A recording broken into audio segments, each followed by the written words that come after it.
I'm pleased to introduce you to our chair, Charlotte Horobin, Midlands and East Regional Director. Charlotte. Thank you very much, Caroline, and welcome to many of you that have joined this afternoon. We're delighted to launch our most recent report, Reviving and Rebalancing Regional Economies through Manufacturing, and we've been delighted that RSM have partnered with us to make sure that this report could really come to life, making sure that we can understand what levelling up really means for manufacturers and, importantly, what the sector needs in order to support the revival and rebalance our economies after COVID-19. It's a really, really hot topic, and I've been astounded personally by the responses that we've had to the invitation when we issued out the invite for this webinar, and we got some quite passionate pleas coming back in by the responses. It's been a 3-month exercise where we've consulted with hundreds of manufacturers, both with extensive surveys, but also 2 consultation sessions. And we really have tried to get underneath the skin of what manufacturers want to prioritise, what do they see as the issues, and what do they want to make the opportunities to move forwards. The report has been authored by 2 of our wonderful colleagues, our Senior Campaigns Manager, Bavina, and also our Senior Economist, James. So if you've got any specific questions that we can't cover off today, they will pick those up later on, and they'll make sure that you've got a response, and their details you will find at the end of the report and also at the end of the slide deck. So in terms of today's agenda, we're spending an hour together. Firstly, we're going to hear from Christopher Nieper, who is the Chief Executive of David Nieper, a Derbyshire-based manufacturer. We'll then head over to Mike Wright, who is a former Executive Board Director at Jaguar Land Rover, and today spends a lot of his time investing in the innovation and skills ecosystem in the West Midlands. I will then take you through a quick canter of what the report told us and what we've learnt about the Midlands and East manufacturing base. And then finally, we'll hand over to Tom Morgan from RSM to hear his views as to what we found across the country and also within the Midlands and East. And then I think we'll get into a really healthy debate at the back end of this session. So as Carolee has already said, please do come forward with your questions and thoughts so that we can put them to our panel later on today. So I'm really delighted to hand over firstly to Christopher for his excellent views as to why he believes he's a fulcrum to the local economy, why he plays such a big part in his local community, and the kinds of activities that he spends his time focused on. So Christopher, over to you. Oh, good morning, everybody, or good afternoon. Thank you very much, Charlotte, for a very, very healthy and thankful introduction. I do appreciate that. It's very kind of you. We are a manufacturer, and I'm actually a 2nd generation here, and we are in a small town called Alfreton, which is in the East Midlands. It's in Derbyshire, and we do fit the bill as a forgotten community. I think today's session is about levelling up, and our town is one of, we think, 205 of the most deprived towns in the UK, and it's just the sort of town which Boris Johnson would like to level up.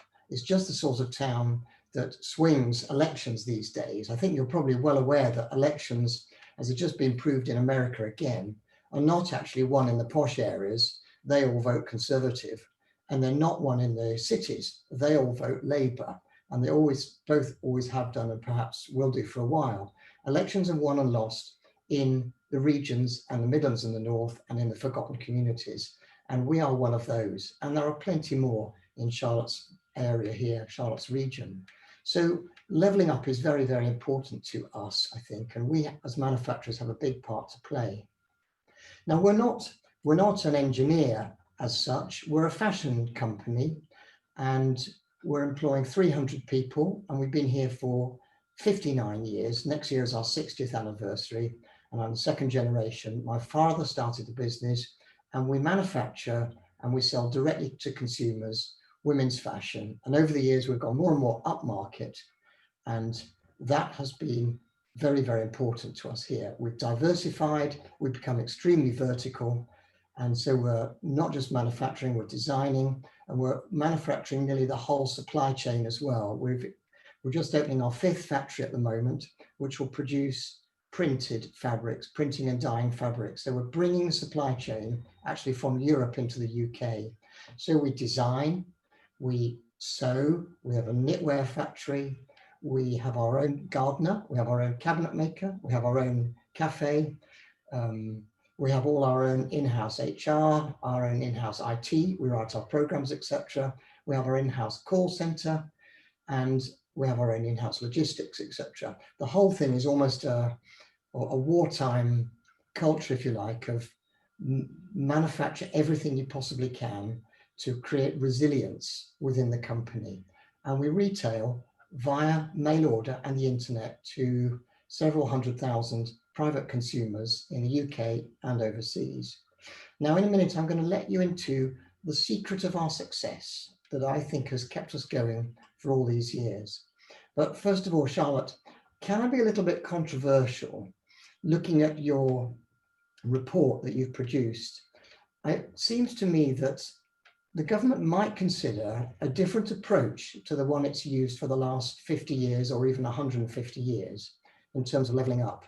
I must say this government is not the first to focus on levelling up. I think nearly all governments try to do that using different words. I'm thinking about the last Prime Minister talked about just about managing. Well, it's the same approach. All governments want to bring prosperity to the communities. And you're absolutely right that manufacturing is really, really important to this. We add more value than almost any other sector. We export more than half of Britain's exports, and we provide long-term jobs and skills. Now, if I'm controversial, the approach which governments have taken for all these years has always been a top-down approach. A top-down as in the ideas come from Westminster, national infrastructure projects, spraying money around the country, which I don't think we can afford, and we can less afford it now than ever. I notice your report, nearly all of it talks about infrastructure, which by the way is very welcome, but I'm not sure that HS2 or a third runway will have any effect at all on our business. I'm not sure that expanding the rail and the roads, the air network will make much difference to levelling up in our community or make much difference to our business, certainly within this Parliament. I realise that the government's also talking about, and I know you don't refer to this in your report, about free ports and enterprise zones and low tax jurisdictions. Well, all of those actually would be welcome and would be ways of getting prosperity into local economies. But there is one thing missing here, and it's actually skills and people. And all of our businesses are probably run by people and probably depend on people. And I think it's the main asset, actually, of a company like ours. And it's an asset which doesn't appear on the balance sheet. So I think what the government should be doing, if you ask me about levelling up, is focusing on how we can really incentivize building up those skills and people. Now, there is another element to this. You talk about we need level 4 and level 5 skills, etc. It's actually more deep-rooted than that. It's about having the right people with the right attitude to learn. And I think Mike was mentioning a minute ago before the session started, the Baker Deering Trust and University Technical Colleges. Well, actually, the real root of that and where that idea started was at JCB in Staffordshire.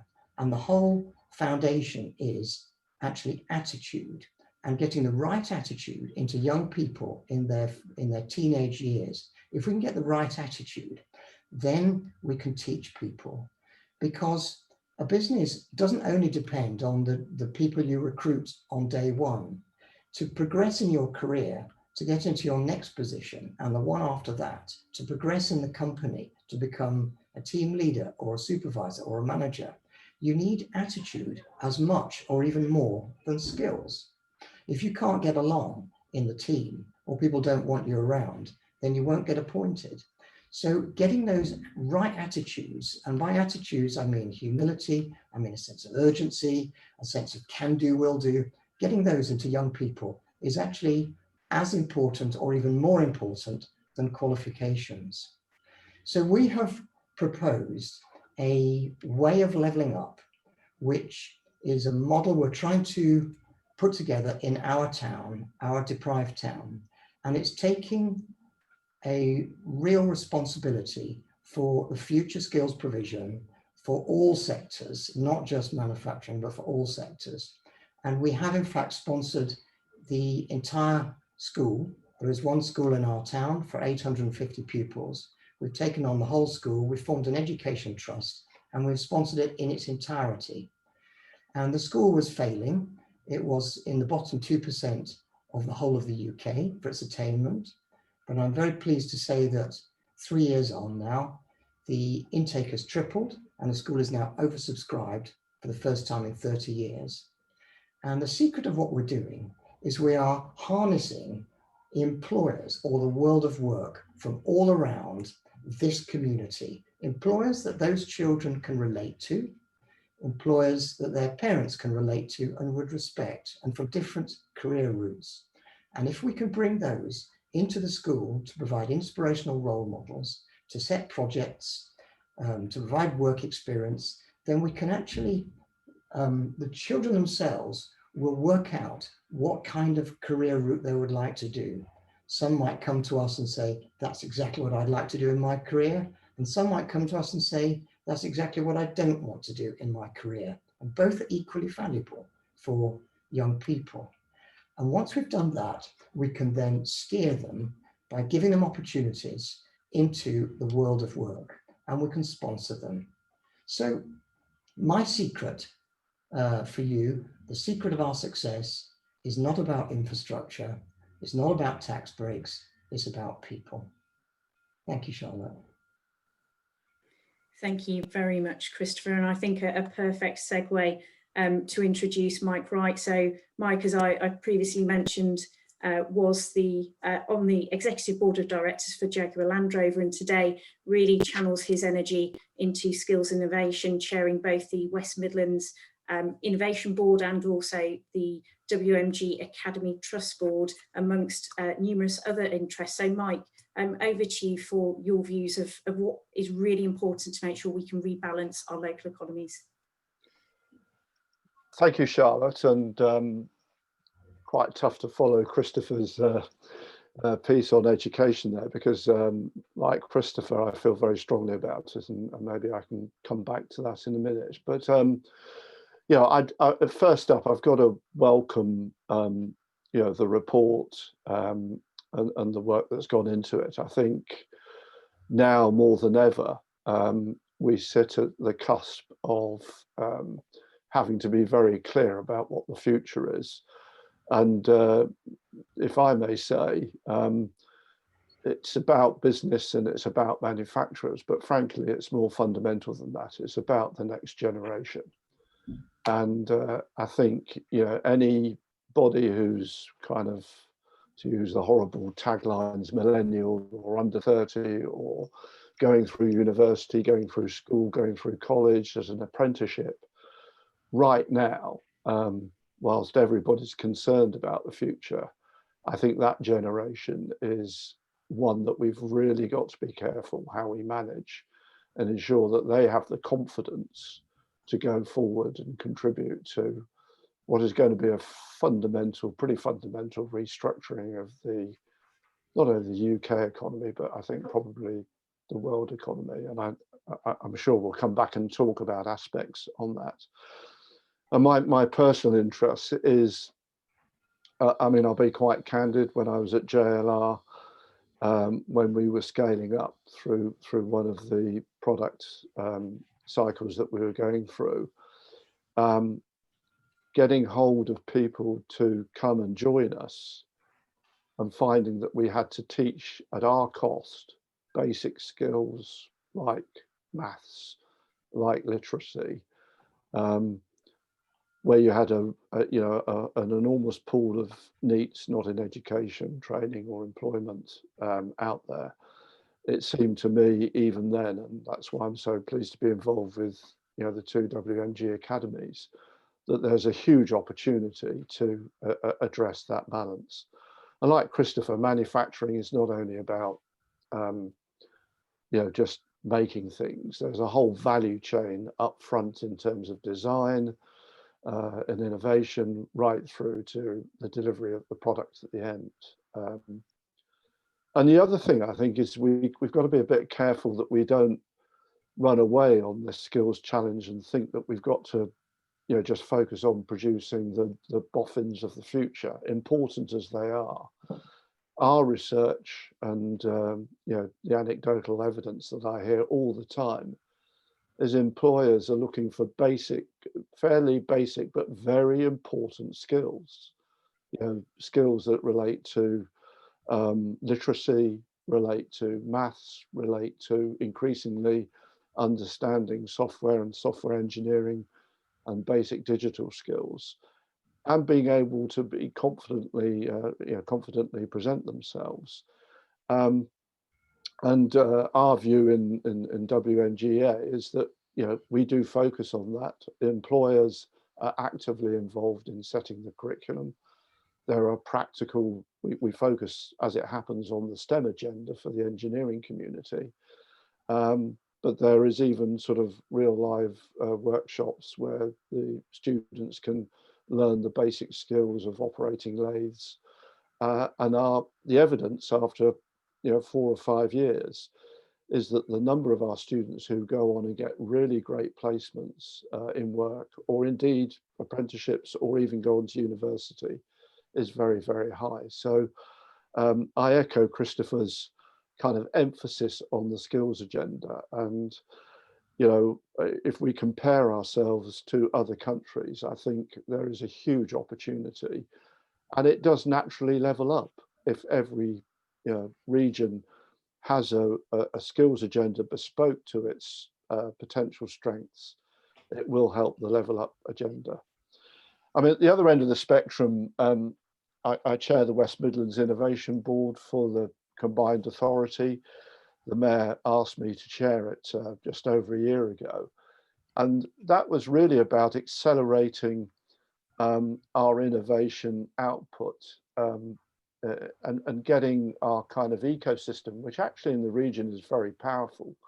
We've got 8 great universities, two of whom are in the top 20 in the UK. We have a number of science parks across the region who do some terrific work. We've got pockets of excellence, and forgive me if I miss a couple, but the WMG at Warwick University and MTC at Anstey. We have incubators, and we have a huge range of startups in the region. And I don't think we leverage that ecosystem as powerfully as we could. And I think there's something in the report, whilst I recognise infrastructure and digital, I think there's something about how do we leverage and present the region as having innate capacity to do terrific things. One very important but relatively small example is the gaming industry that's grown up around Leamington Spa. 10, 15 years ago, that was not recognised at all, and now is a global centre of excellence in the gaming world, producing all sorts of jobs and value add to the region, but most importantly, generating ancillary activities, so that the value add, as the report suggests, if you're in this world, multiplies very quickly. And I do think there's an opportunity for skills and innovation to be working more closely together on a regional and a national basis. At the moment, if you look at the national government departments, the skills agenda is split up across 3 or 4 different departments. Innovation itself is across a couple of departments, and it's very difficult if you've got these different departments to get a coherent approach going forward. So I think I recognise the suggestions that are made for the region. I think particularly digital is important in terms of boosting productivity of businesses large and small. But a bit like Christopher, and it's not rehearsed, I think the missing emphasis is a much more proactive intervention and investment in the skills agenda, and it's in the technical education sphere rather than in the academic sphere that we need to focus. Thank you very much, Mike. So let's take a quick look then at the data and what the report has told us so far. So hopefully that is just loading up onto everybody's screens. And let's start off with the key findings for the report. So in June 2020, the government set out a strategy to rebuild Britain and to fuel the economic recovery across the UK, with an ambition to build back better, build back greener, and to build back faster, investing in infrastructure and also the green recovery. And really their ambition was to I suppose, close that gap of productivity, connectivity, and also make sure that opportunities were level and equal across the country. And as Christopher's already highlighted, actually, traditionally, we've always focused on infrastructure as a big lever to make sure that we can level up across the UK, but manufacturers have told us something quite different. 42% of manufacturers are actually dissatisfied with the current levelling up agenda, and they want to see something that's tangible and real change. They want to see local road and rail. They want to make sure that there is the digital connectivity for businesses and not just for the domestic market. And I think COVID-19 has really accelerated that need. And also we've got to make sure that there is affordable housing. For many manufacturers, recruitment can be such an issue, and making sure that you've got a vibrant, lovely place to live really does help with inward investment, and also making sure that you can attract the best talent from around the world and also keep it within your local area. It's really important that we can harness the power of each region. If I think about the geography that I cover, if I'm in the Black Country one day or rural Lincolnshire the next, or even down to sort of techie Cambridge, the ecosystem is so different. The history and the heritage really is important, and it has shaped that place and where its strengths today are. And that's what we've got to do. We've got to build on the strengths of each of the places. We've got to make sure that this isn't a regional arm wrestle. We don't want to rob Peter to pay Paul, but what we do need to do is capitalise on those strengths and those differences within those local places. One thing that we really do believe is that manufacturing should be at the heart of these plans, and really as a sector we've got an opportunity and a role to make sure that our voice is heard.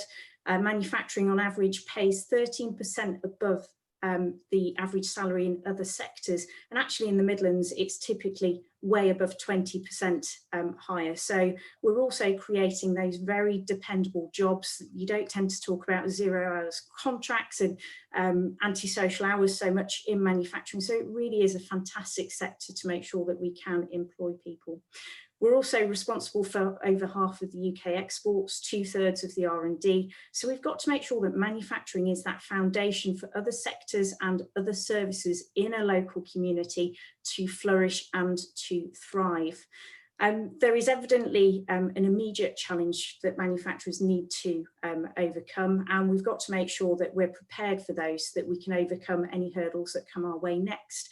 And right now we think that government has got a really prime opportunity to address those with refreshing the industrial strategy.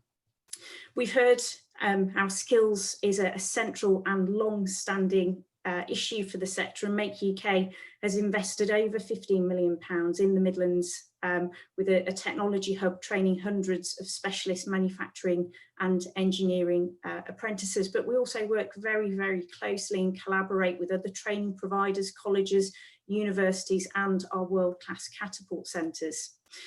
So manufacturers have told us that creating those jobs and filling the skills gap should be the most important factor when considering what to invest in, which really does align to what Christopher and Mike have told us is important to them already. We've got to ensure that we've got that pipeline of apprentices so that when our markets recover in the next couple of years, we've got the talent to fulfill those orders. And we must also make sure that we don't forget to upskill and cross-skill our current employees, making sure that we can retain them within the manufacturing sector, but make sure that they've got those digital skills and that they're ready for some of the new market opportunities that should come our way.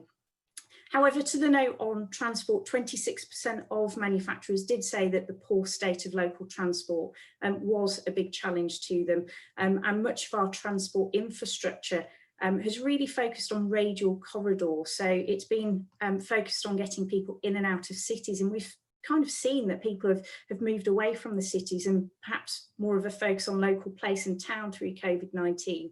We've got to make sure that those east-west connections are really strong, because they're often the biggest challenge. It tends to be relatively easy to go north and south, but we've got to make sure that our regions really are connected. And we must make sure that we've got a coordinated approach. If I think about our engagement across the wider region, we've got a combined authority in the West Midlands, we've got a combined authority in Cambridge and Peterborough, we've got numerous LEPs, we've got the Midlands engine, so we've got to make sure that we've got a coordinated approach. And manufacturers really do tell us that this is a struggle, but we've got to make sure that our industrial strategy is ambitious and it does take on board their asks. So if we focus very much on the Midlands and East, a region described as the engine of UK manufacturing, and we are world renowned for our heritage in the sector and our performance today. I've already cited that we've got many world leading universities and catapult centres, and we also benefit from a number of airports and seaports. The East Midlands Airport carries by volume, by freight, the largest amount of freight out of any of the UK airports, and within the region we do send 48% of our exports over to the EU, which is actually in line bang on with the national average. We've already talked about the fact that the sector pays well above that of other sectors, but within the Midlands, aerospace, for instance, actually pays 50% higher. So we've got some fantastic strategic supply chains running across the Midlands and the east of England. And also that makes sense as to why we've got a high proportion of people actually employed in the sector. The East Midlands boasts the highest proportion of people who are employed in manufacturing out of all of the UK regions. So manufacturers have told us that their priorities for levelling up are those local projects over national, which I think is consistent with what our two speakers have highlighted, digital connectivity, and there is a nod that we do still need to be able to move people around by road and rail. But there really are some great opportunities for the future. We need to make sure that we are embracing digital industrial technologies, and you can see the interest in autonomous robotics, vehicles and artificial intelligence really does play into the strengths of catapult centres like the MTC and WMG and a number of the research centres and incubation hubs that the region does boast. We also want to focus on that clean energy and making sure that we can revolutionise our businesses to use less energy, to be more efficient, but also to win work in those new markets where there is a green economy growing. And we must also transform the sector for long-term security. So more diversification. We've seen many manufacturers pivot at the start of COVID-19, and we need to make sure that we're not just selling a single type of component to a single type of market, but make sure that our manufacturers are supplying a broad range of different markets. So in terms of our recommendations, digital connectivity in towns and rural areas really does remain very, very important right now. We've got to make sure that we've got those connections both by road and transport, and we must make sure that we are investing in skills. And I agree with Christopher and Mike. I don't think this is totally always focused on particular levels, but very much attitude and making sure that our grassroots, our primary schools, our secondary schools, we are infusing people that manufacturing is a great place to come and work, but also the Midlands and the East of England is a fantastic place to come and live.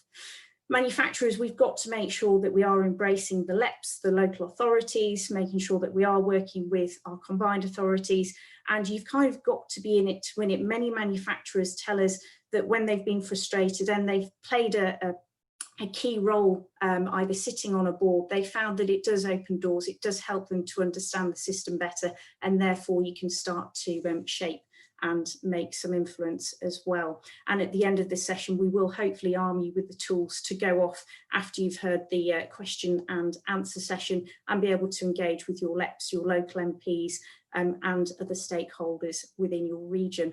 So hopefully I've given you a quick canter through those results, and I'm now delighted to hand over to Tom Morgan from RSM, who have supported us to make sure that this research can come to life. So Tom, what's your takeaway been from across the country, and specifically what we've heard from the Midlands and the East of England? Super, Charlotte. Thank you for that, and some really interesting thoughts from Christopher and Mike. As Charlotte says, my name's Tom Morgan. I'm the regional head of manufacturing for RSM. But listening to Mike and Christopher personally, first of all, with 2 teenage children, the schooling, the education, and the routes through perhaps traditional versus the more sort of skills-based vocational training is something that's key to my heart at the moment, as I probably have 2 children, one that's more on the academic side and one that's more on the vocational side, and trying to help them navigate that journey over probably the next 5 years is certainly something that's key to my heart.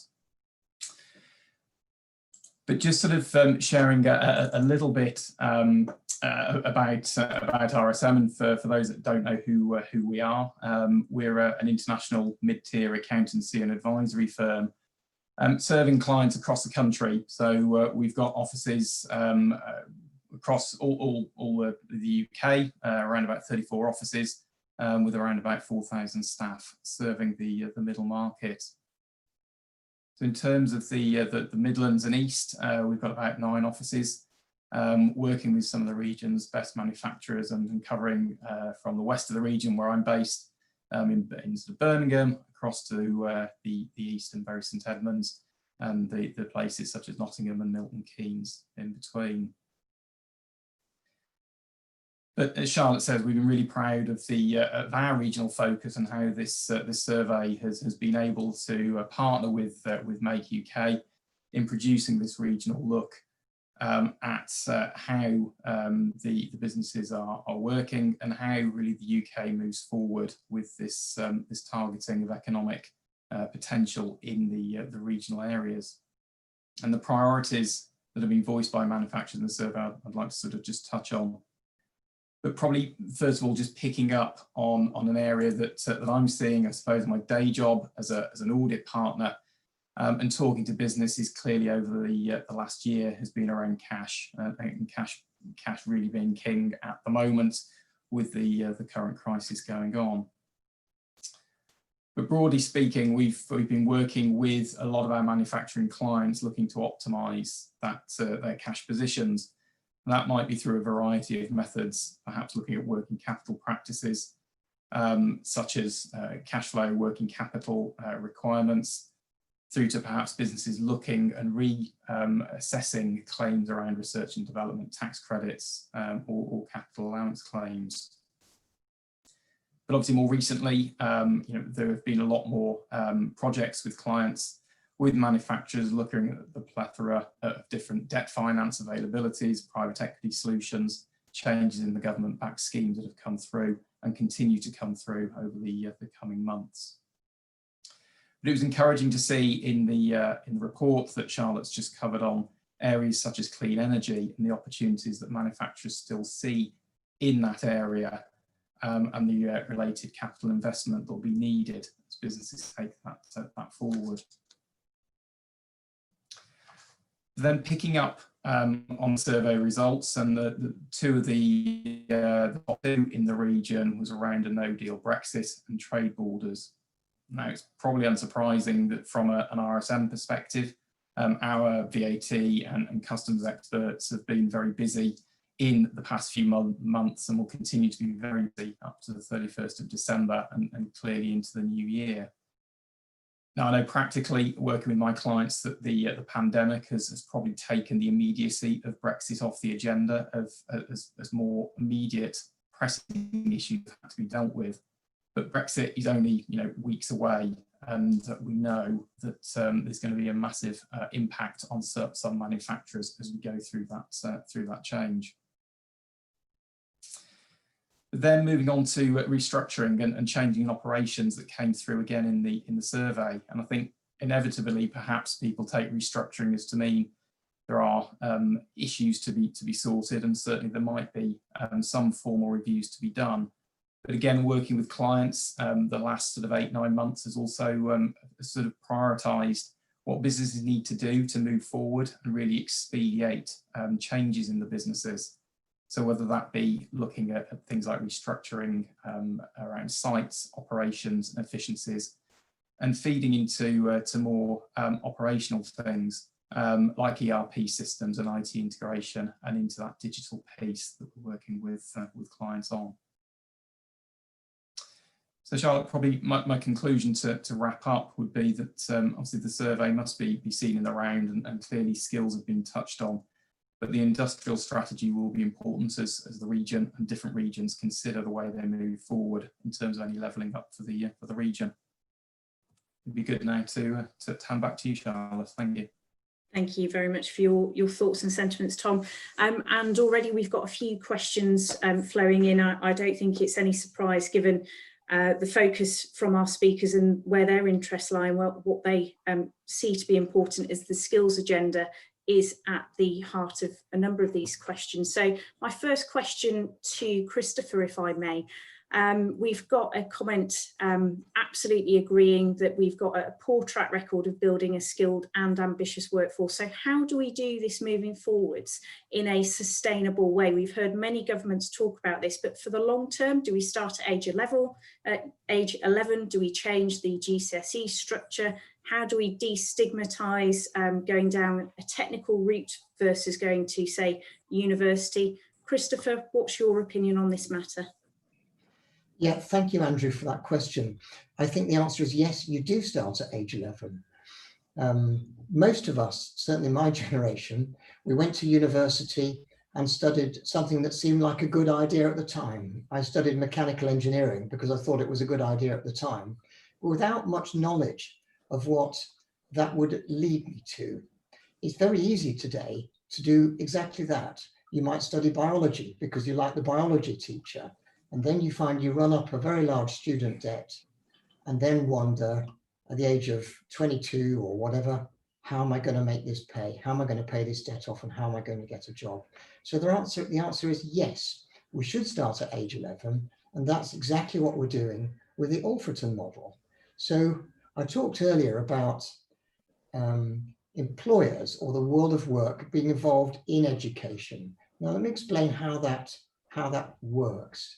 We put the curriculum into a real world context. So instead of teaching maths and English and modern languages just as a pure academic subject, we put it into something that the children can relate to. So if, for example, you're teaching trigonometry, the children might say, why on earth do we need to learn this stuff? It's completely pointless. But if you can find somebody, perhaps from the world of work, perhaps from the world of manufacturing, to come in and explain how it's used, then you engage the children and they're more interested in it, and they're more likely to get good results, and then they're more likely to come to your company actually. And we can map the curriculum, all subjects, by the way, including humanities, we map it into the activities of those employers. Includes art, of course, we can map in history, we can map in modern languages, we can map in certainly all the STEM subjects.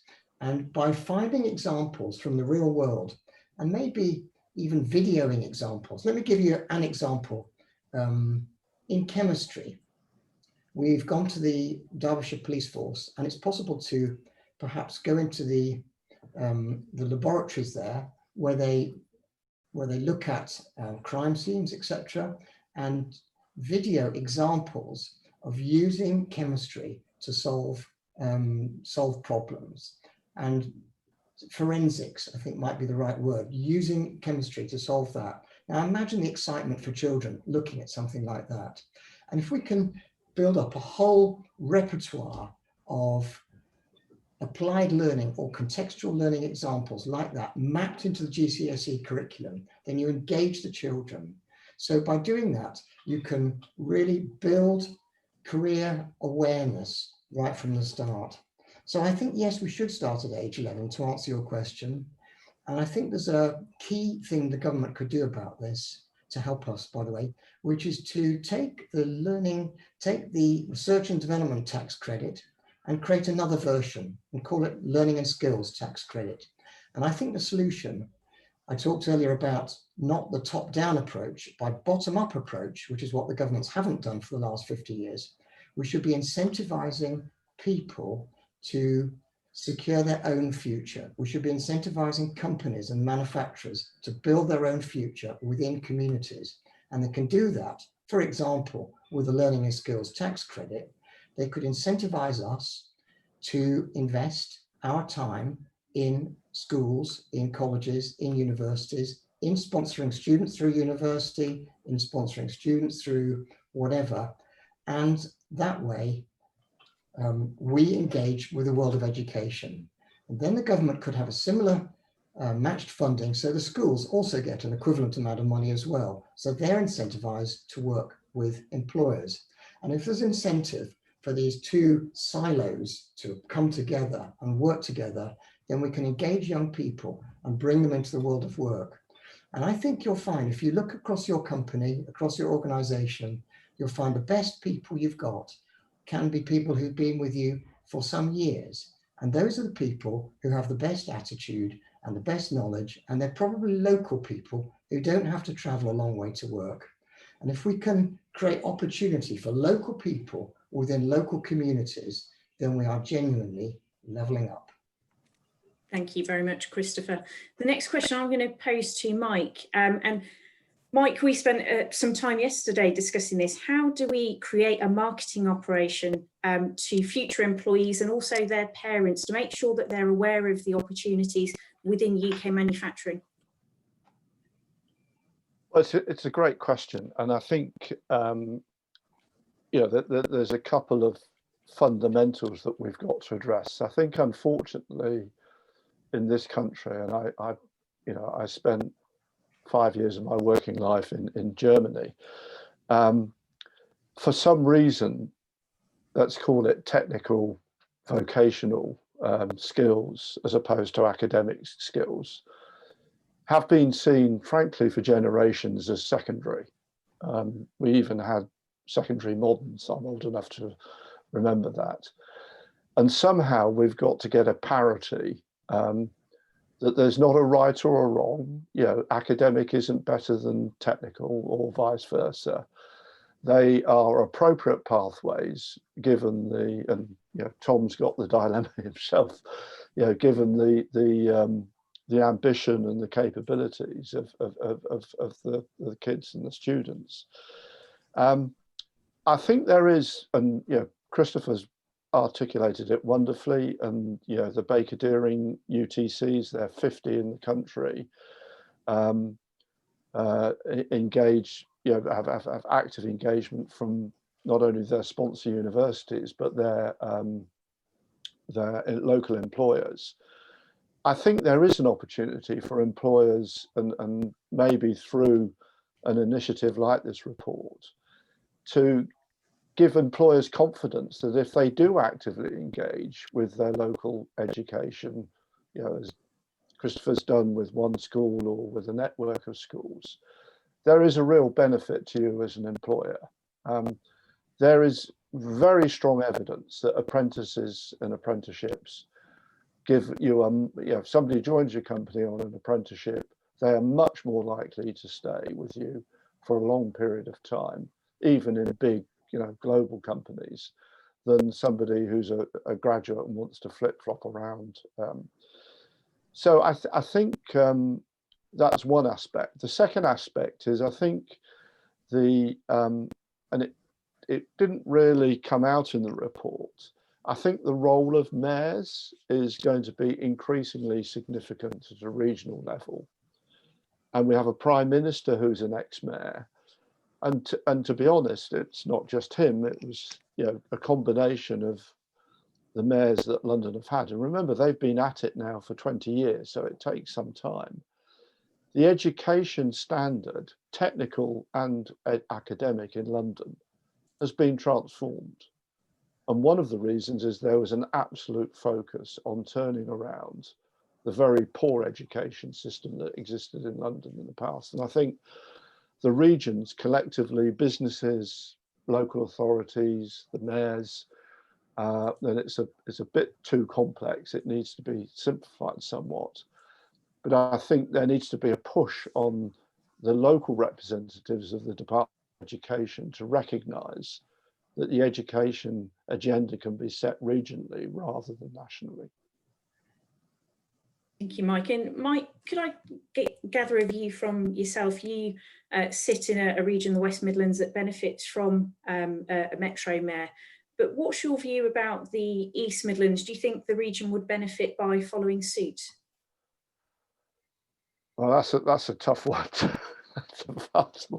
Look, all I know, forgive me, I don't. Although I have some relatives living out in Bury St Edmunds, but I don't know the East East Midlands from a business point of view that well. What I do know is that, and again, I think it's a great example. Yeah, the West Midlands feels that it needs to, and has felt for many, many years, that it needs to build on its legacy capabilities. Great manufacturing and design and engineering, fantastic export, not only to Europe, but around the world. And we kind of lost our role in those. And one of the things that the local LEPs and the local authorities did was bury their political hatchets. You know, I'm apolitical, but you know, you had Conservatives and, you know, from both spectrums of the party, and Labour from both spectrums of the party, getting together and actually putting a syndicate, for want of a better word, together to establish a mayor for the West Midlands. And that was a cross-party initiative. I have to say, to some political sacrifice to some people who were leaders at that time, but it was established. It's still nascent. The resources aren't flowing through as fast as some would like in terms of national governments, you know, delegating resources and money in particular. But I think it will come, and London's a good example. You know, London now has a very, very mature metro mayor system. It doesn't cover all geographies, and I think there has to be a space for regional locations that don't have a mayor. But I think it is something that has been established. I think this government wants to see it succeed despite political differences with the, you know, politics of mayors. But it needs to get some traction pretty quickly. And where we are now, and you know, it's no secret there are tensions between the regions and central government. You know, it needs to be a breakthrough. And my one slightly cynical view, of course, taking power away from central organisations, whether it's governments or central, you know, organisations in companies, is very difficult because the centre doesn't want to let go. So you've got to fight your corner. Fantastic. Thank you very much, Mike. My next question I'm going to pose to Tom. So Ian McKechnie from the Advanced Services Group highlights some of the facets we've identified within the report, and there is a lot of funding and support available. Tom, you and your colleagues spend a lot of time advising and supporting businesses. Do you think that there is a greater awareness of the support mechanisms that are there and for businesses to understand how to tap into them? Charlotte, I think it's a really good question, and I think it's one of the things that businesses and advisors often find difficult in terms of being absolutely clear on what is available from geography to geography. I think we do spend a lot of time working with clients, but also signposting them towards organisations such as the LEPs to Make UK, to local councils, perhaps chambers of commerce, in terms of on a location by location basis, to really understand what support is available. The other element, though, then is looking at their own resources and outside of funding that's available from perhaps government or other sort of grants, etc., is looking at innovative ways in terms of how they might fund capital investment in terms of perhaps leasing, finance, debt, etc., to be able to take those projects forward and make sure they've evaluated it properly to get payback. Thank you very much, Tom. And then one last question that I will pose to all of our panel members today. I'm going to combine a couple that have flowed in, but you've heard the challenges and the opportunities. We've got the spending review due this week. So what would you prioritise if you were sat in government shoes right now? So Christopher, I'll start with yourself. I'll then head to Mike and we'll finish with Tom. So Christopher, right now, if you were sat in number 10 Downing Street, what would you be prioritising this week? Well, with the spending review, the government has its own procurement budget, I think of 238 billion. Why don't they spend that in the UK? That would be a massive boost to us. So if, for example, we have to have HS2, why not use British steel on the rails? Why not use British companies to make the rolling stock? Look at PPE. PPE has been a national disaster for us, unfortunately, over the last few months. We have turned our factory over to making PPE for local hospitals. We manufactured for 25 hospitals across the UK, 25 major hospitals, and we've now moved back to supplying our own customers, of course. Why are the government buying PPE, single-use plastics that then have to be incinerated, still from the Far East? Wouldn't that generate massive amounts of jobs in the local regions? That would be, even just placing that would be enough to stimulate the textile business, create 20, 30,000 jobs just like that.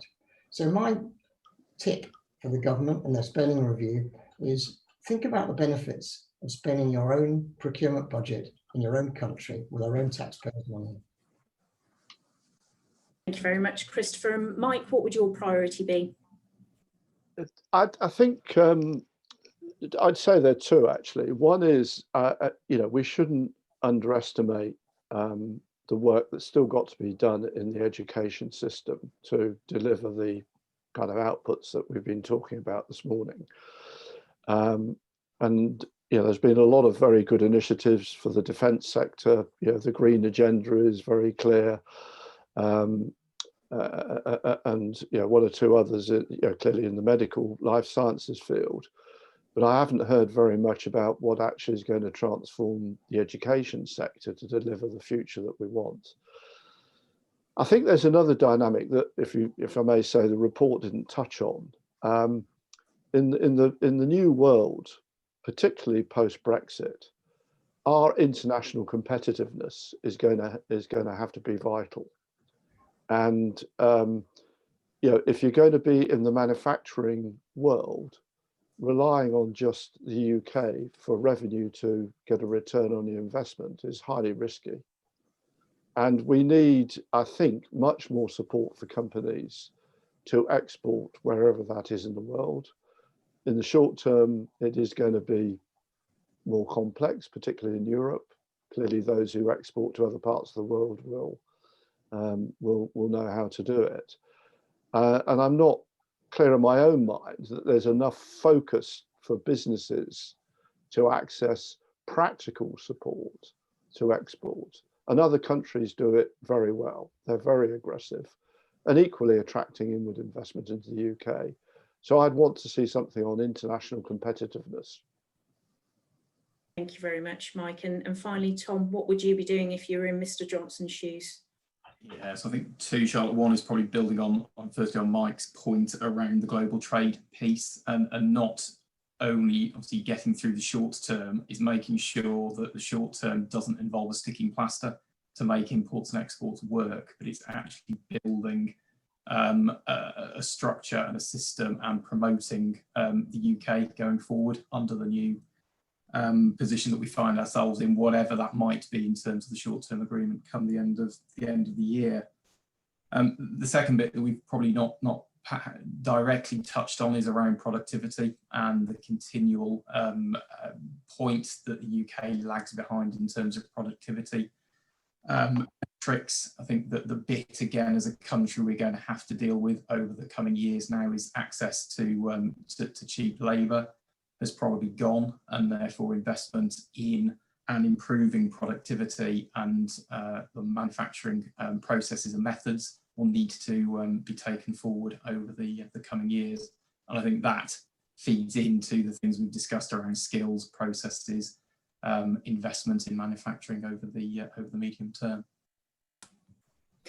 Thank you very much, Tom, and thank you all as a panel for sharing your thoughts, and we'll have to wait and see what is announced this week.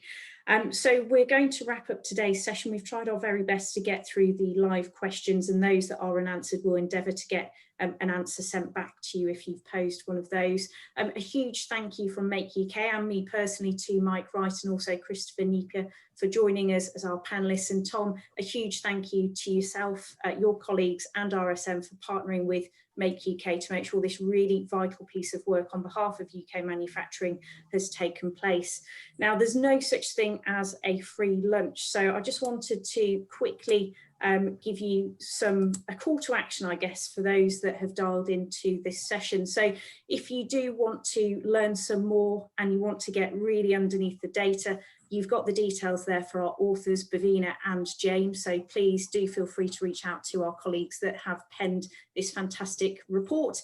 We will be sending it out to you along with a recording of this session, but we'll also be issuing you with a flyer, so please make sure you go and you engage your combined authorities, your local enterprise partnerships, the key stakeholders, even your local MPs, and let's make sure that we can highlight how important manufacturing is to the UK economy. The sector has been a beacon of hope, making sure that we've got vital PPE, parts for ventilators, and food flowing onto our tables throughout 2020. So let's make sure that we really ride that wave of positivity. Thank you all for sharing your hour's lunch break with us. Stay safe, and we hope that you'll join us at a future session. Thank you all. Bye-bye. Thank you, Charlotte. Right.